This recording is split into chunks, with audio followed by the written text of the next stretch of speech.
Welcome to Cowpens National Battlefield. Located in the South Carolina backcountry, this former pasturing area is the site of an important Patriot victory during the hard-fought Southern campaign of the American Revolutionary War. Fire! At the time of the battle, the natural features of the field were perfect for herding and grazing cattle before they went to market. Today, the National Park Service preserves this historic land in an 842-acre park. You may explore the visitor center, grounds, trails, and loop road.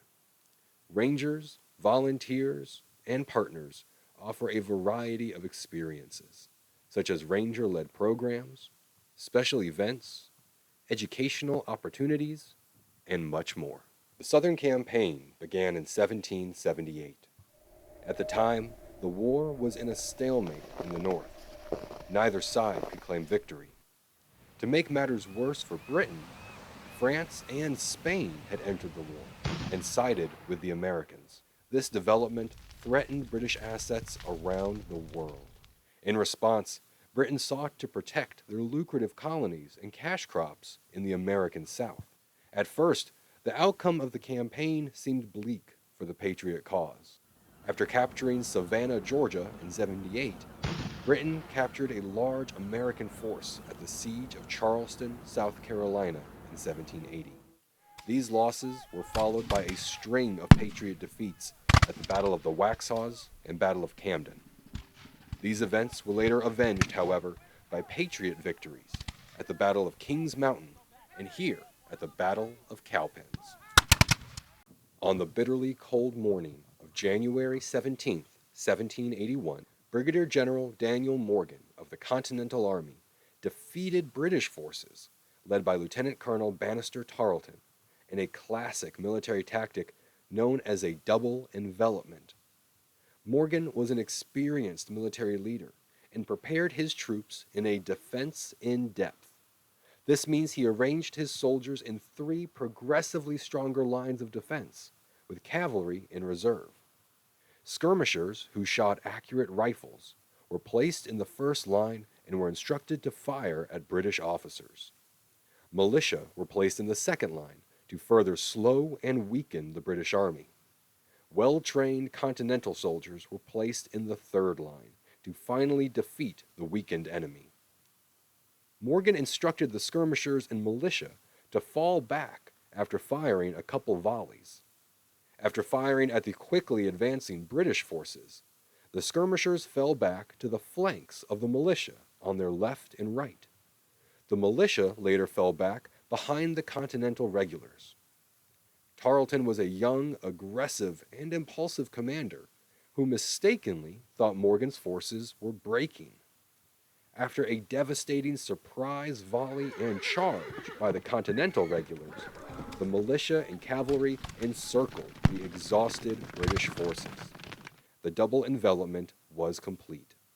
The battle lasted only approximately 20 to 30 minutes, but as a result of this victory, the Patriot forces were able to stay intact in the South. This led British General Lord Cornwallis to a path that ended in his surrender at the Siege of Yorktown several months later. After the war, the field was owned by a series of people who primarily farmed the land.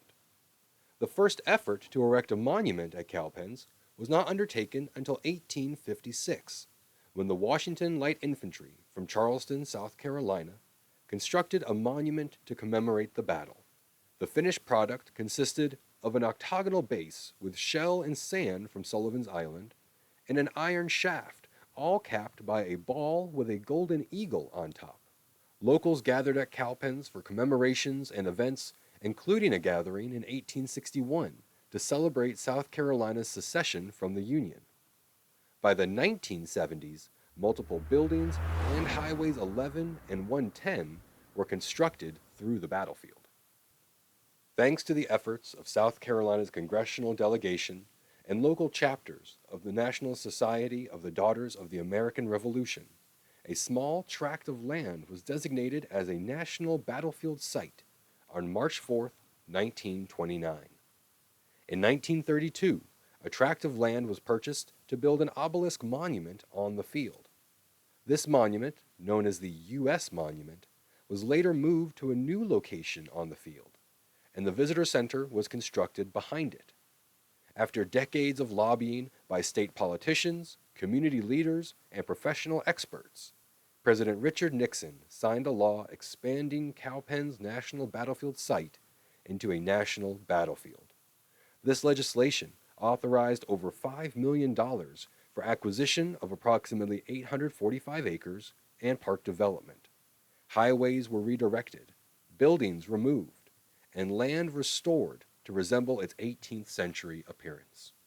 Today, you may join the generations of people who contributed to the Cowpens story by visiting in person or online. Also, don't forget our sister parks here in the Southeast. These include Kings Mountain National Military Park, 96 National Historic Site, Overmountain Victory National Historic Trail, and many more.